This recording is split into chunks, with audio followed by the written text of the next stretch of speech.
Hi everyone, in front of me I've got POCO M4 and let me share with you how to virus scan this device. So let's tap on this icon, which is kind of a security or optimizer. Basically here you can manage your device. Now we have to tap on security scan. And as you can see, your device will right now scan itself, so it will scan payment environment and basically everything, so the apps, processes, etc. And if everything is okay, your device will show you this information.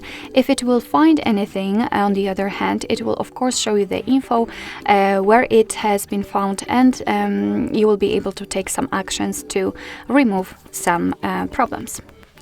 Alright, so that will be all. Thank you so much for watching. I hope that this video was helpful, and if it was, please hit the subscribe button and leave the thumbs up.